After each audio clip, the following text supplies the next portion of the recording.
We're pleased to welcome Lynn Sedway, who's president of Sedway Consulting, a real estate economist by profession and a consultant. She formed her own company in 1978, and she's on the board of several corporations and is an adjunct professor at Haas Business School at Berkeley. Welcome. Thank you. We've been wanting to have you on the program because your name keeps appearing in the San Francisco Business Times, and you know, there's so much happening right now. And maybe our viewers don't see it all, because if you read the Business Times, you get a sense of it. I mean, that's the purpose of the Business Times. Right. But you seem to be the only one who has a sense of what's going on. So why don't we just kind of survey? People can see some of the towers going up right now.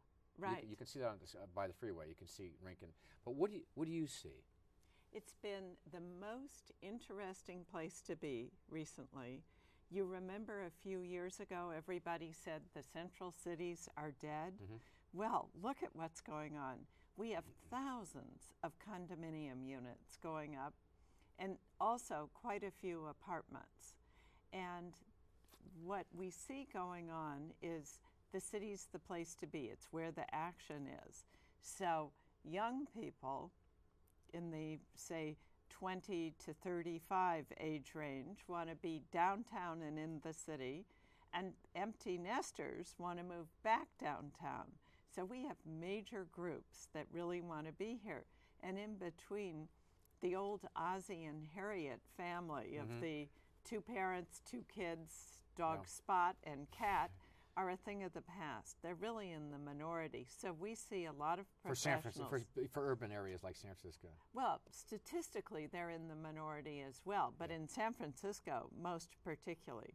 So what we're seeing is a lot of people would rather be downtown where the action is, and what's really curious is that employers are following the people because they want the knowledge workers.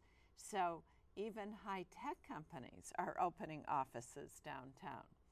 So that's why we're beginning to see the first office towers in some time.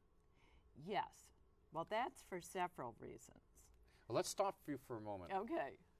These are my favorite subjects. Yeah, and we're going to, but what I mean, how about comparing our city to San Diego, Los Angeles? I know this is happening in Los Angeles, too. For the first time, their downtown is drawing condominiums, high-rise condominiums. They never really had a downtown.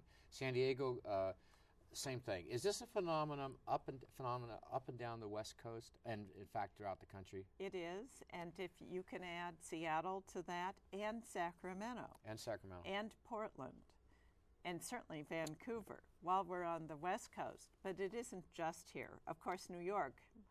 We're so far behind New York, but New York has been doing it for years. Same thing with Boston. And we're seeing this more and more in Washington, D.C., though they have a lower height limit, and also Chicago. All of them showing signs of not only the residential high-rise condos, but also the following up with some kind of lead corporate or business phenomena like biotechnology or digital industries, or in those cities, are they just speculative residential high-rises? More speculative residential high-rises, and they've always had a good employment base downtown. Mm-hmm.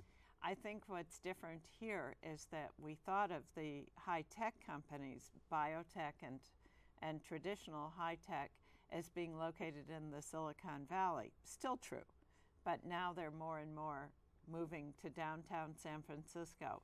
And of course, we've always had the financial services businesses here, and they're staying here. There's always the fear of overbuilding and the nature of financing projects 2 to 3 years in advance. Once they get going, you can't stop them. What are the chances that we can see, unfortunately for some, overbuilding both in the residential condo market and in these new speculative high-rises that have no tenants? 2 or 3 buildings they're building and they don't have tenants. These are, well, let's start with the office because that's easier. We haven't had a new office building in years. And there are some spec buildings for the first time in years, but that's how it was always done in the past. The fact is we have such a constrained market geographically there just aren't many places to build a high-rise office building. So what we're seeing is rents have been going up at a dramatic pace. The occupancy rate has been increasing. We no longer have the huge overhang of vacancies, so developers are willing to take a chance. I think it's a good bet. I've been saying that for years. Tell me though, there's 4 or 5 towers planned around the Trans-Bay area. True. Well, those are a few years off. A few years off. But there's about 2 or 3 pretty significant high-rises going up, or are in enough planning stage that they're going to be built. You think they're going to be filled? I do. We have it's very hard to find large contiguous blocks of space. You want 100,000 square feet, maybe some view. It's almost impossible. So do you think the tenants will be tenants from San Francisco or from outside San Francisco? We're seeing a lot of expansion in San Francisco, and we're seeing firms move up from the Silicon Valley.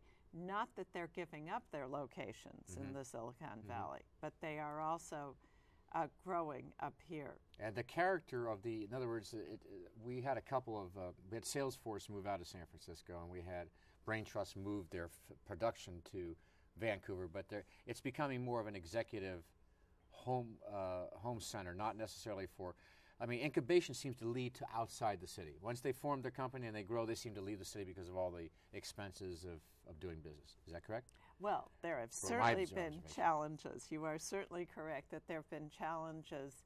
There are challenges to working here and to having a business here. We have extraordinary taxes. The political environment is not particularly pro-business, to put it mildly. So all of that is true, yet people want to be here. But we'll always see back office space located out of the city. Oh, so in other words, that's a characteristic, and that would be true for biotechnology, which is why they go to South San Francisco or Brisbane for the big, wide footprint laboratories. Do you see major changes in that? Well, because of Mission Bay, we have a huge opportunity for biotech. But in the lab area or just the research area? Both. I see. But, well, a lot of the research is actually done in the lab. But I meant production, I guess. I meant production. Production probably will be out of the city. Yeah. But where the knowledge workers are needed, we are finally getting a foothold in the biotech industry. And it's been a long time in coming. So what do you see ahead in terms of the eastern side of the city, from South of Market down to Hunters Point? What will it look like, in your opinion? This is your business. What do you think it's going to look like? Well, you really hit the nail on the head, because in the past, when you were in business school and a little bit after I was in business school, we didn't even walk south of Market. And now that's where the action is. And right now, the south of Market area isn't even pioneering. Mission Bay, which was practically another city, is no longer pioneering. Hunters Point is still pioneering. And in between. And in between. The Dog Patch and that whole area between, no one has names for it. There's no neighborhood except Dog Patch. That's the only real neighborhood we have, but it's mainly industrial buildings and Portland and old stockyard land. How do you see that? Everyone's vying for it. What will it be? Biotechnology? Will it be new arts? Will it be? I don't see office. Will it be residential? How would you plan it because of your background? Well, several things. The port, up until now, the port has been particularly anxious to get to use their lands. They have some financial concerns, very serious. Right. And so but what they are finding is just what you said. Suddenly there's a big interest. This is the available land that's left, and people definitely want to move in and develop something. Now, the city would love to have a lot of industrial development. There really hasn't been demand for a lot of industrial development in San Francisco for all the reasons you were talking about. The political costs, the actual costs, payroll taxes and the like. That's been a struggle. So I don't see a lot of new industrial development, but certainly some large, almost corporate campus development, certainly residential. So that though there's some issues with Portland that doesn't relate to maritime uses. Yeah, that's state regulations. But I think what you're saying is that the spillover, maybe from Mission Bay, whether it's, or the spillover of the digital arts that are also occurring in South of Market, will they'll vie for that land. Oh yes. And the developers will build it, and they'll have to vie for the leases. Exactly.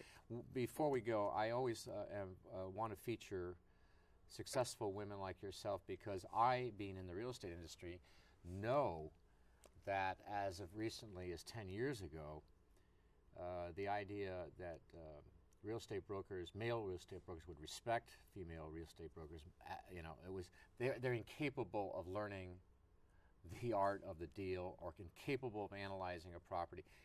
How are things now with so many women coming out of our graduate schools in real estate, like yourself, because you were a pioneer? How is it happening now?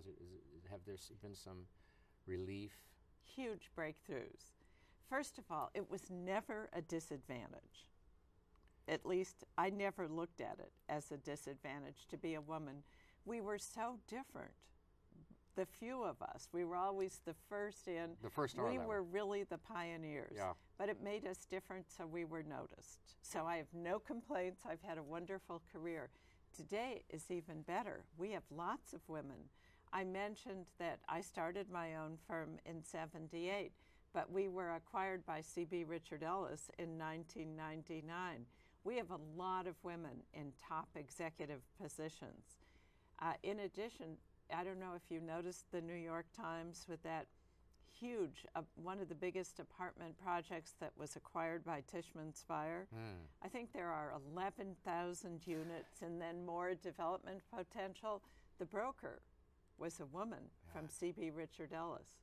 And of course, we've had Alexis Wong as one of our guests just recently. She's building the huge residential property on Mission Street. And no, I don't think... and partnering with Mike Covarrubias of TMG. Yes, yes. So I'm glad to hear that. Lynn Sedway, thank you for being with us. Thank you. It's been a pleasure. And thank you for joining us. And we will see you next time. For program schedules, post-production notes, and free streaming video of select interviews, visit our website at www.sfunscripted.com.